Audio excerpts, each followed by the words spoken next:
Hello and welcome back to It's Janita. Welcome back to another Bible reading session. Today we're going to actually be jumping straight into Job. So I know what you're thinking, like Genesis, Job, why? That's not even the next book in the Bible.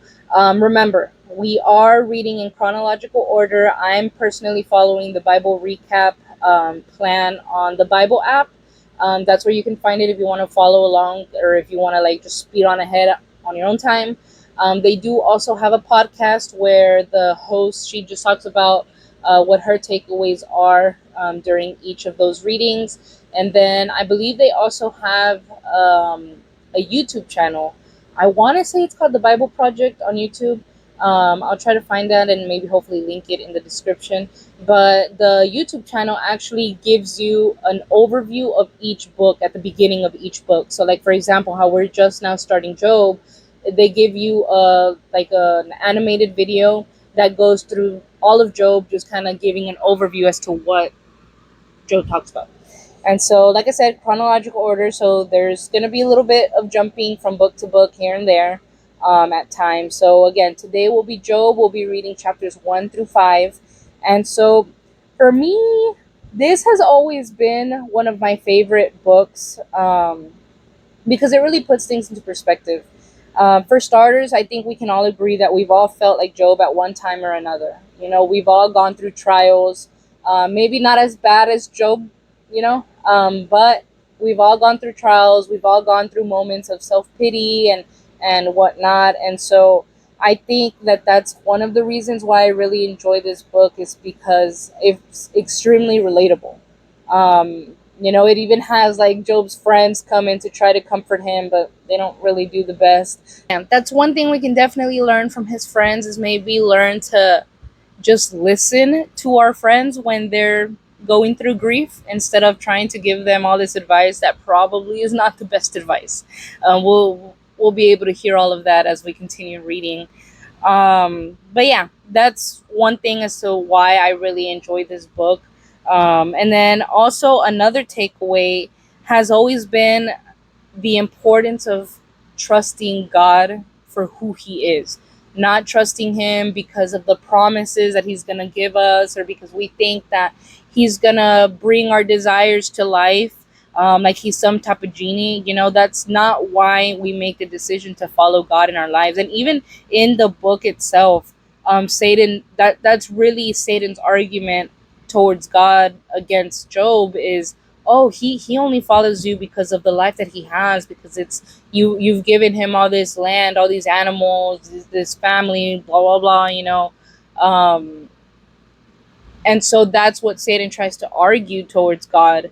And so really opened up my eyes of like thinking like, man, like have I been living that way? Have I been trusting God just with the hopes of like, oh, okay, like he'll bring this prayer, he'll make this prayer come to life or whatever the case may be, and that's not how we should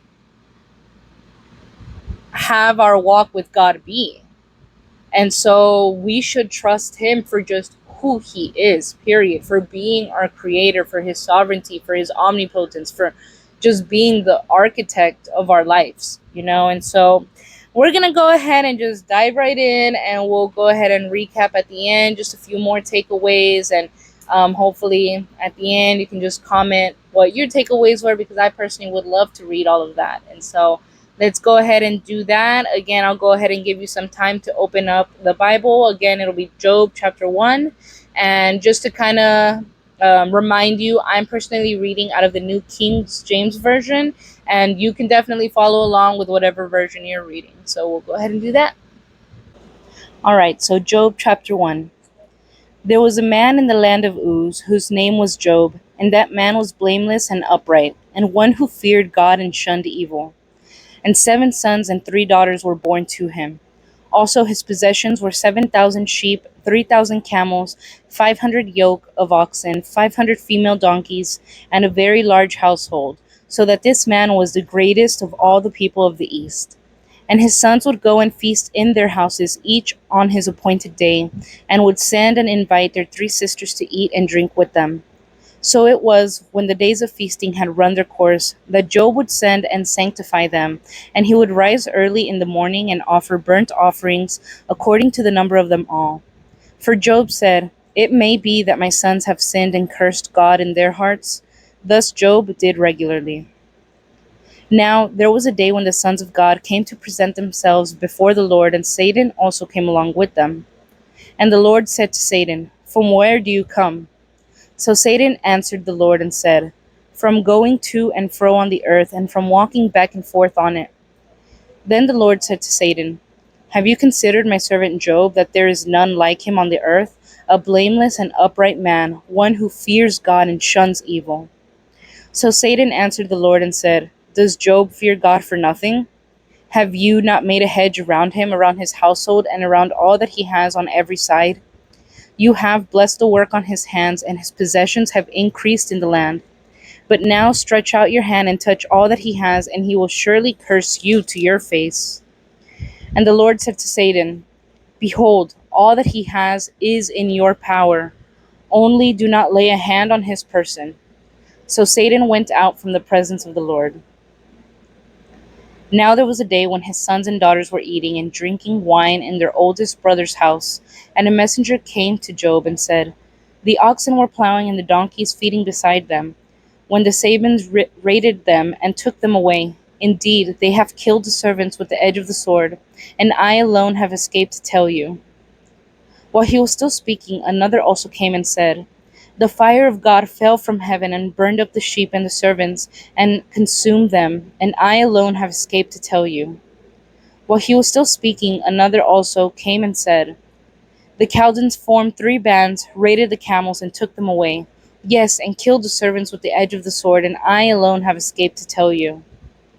While he was still speaking, another also came and said, "Your sons and daughters were eating and drinking wine in their oldest brother's house, and suddenly a great wind came from across the wilderness and struck the 4 corners of the house, and it fell on the young people, and they are dead. And I alone have escaped to tell you." Then Job arose, tore his robe, and shaved his head, and he fell to the ground and worshipped. And he said, "Naked I came from my mother's womb, and naked shall I return there. The Lord gave, and the Lord has taken away. Blessed be the name of the Lord." In all this, Job did not sin nor charge God with wrong. Chapter 2. Again, there was a day when the sons of God came to present themselves before the Lord. And Satan came also among them to present himself before the Lord. And the Lord said to Satan, "From where do you come from?" Satan answered the Lord and said, "From going to and from the earth, and from walking back and forth on it." Then the Lord said to Satan, "Have you considered my servant Job, that there is none like him on the earth, a blameless and upright man, one who fears God and shuns evil?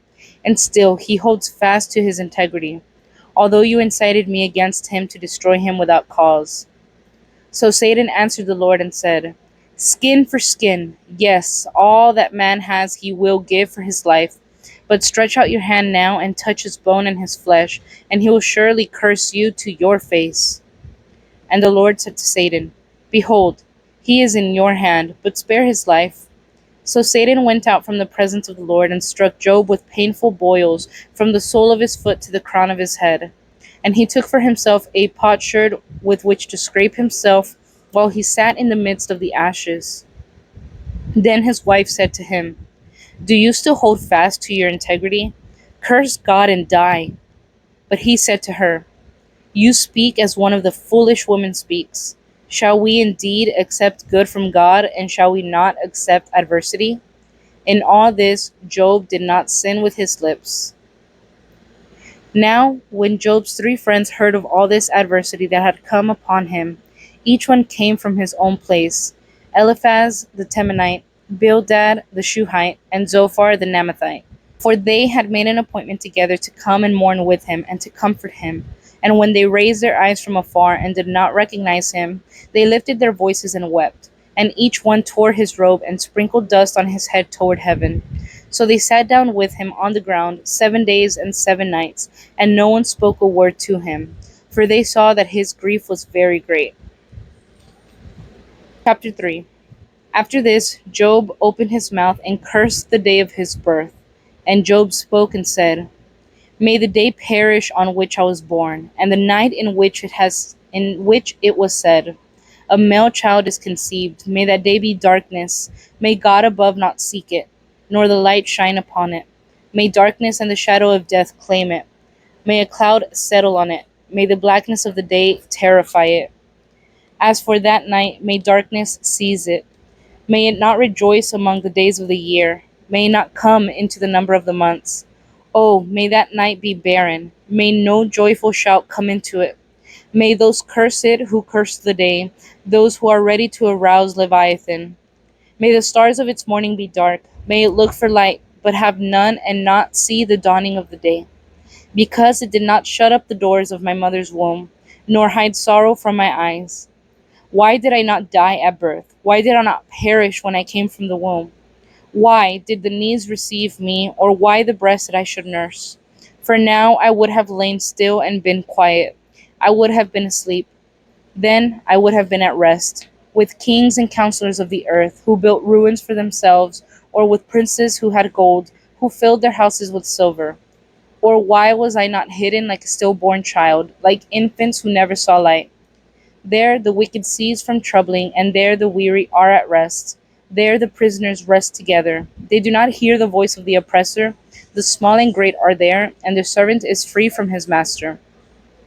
Why is light given to him who is in misery, and life to the bitter of soul, who long for death, but it does not come, and search for it more than hidden treasures, who rejoice exceedingly, and are glad when they can find the grave? Why is light given to a man whose way is hidden, and whom God has hedged in? For my sighing comes before I eat, and my groanings pour out like water.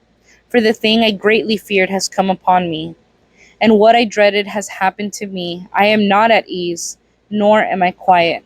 I have no rest, for trouble comes. Chapter 4.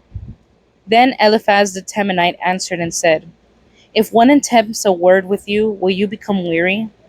But who can withhold himself from speaking? Surely you have instructed many, and you have strengthened weak hands. Your words have upheld him who was stumbling, and you have strengthened the feeble knees. But now it comes upon you, and you are weary. It touches you, and you are troubled.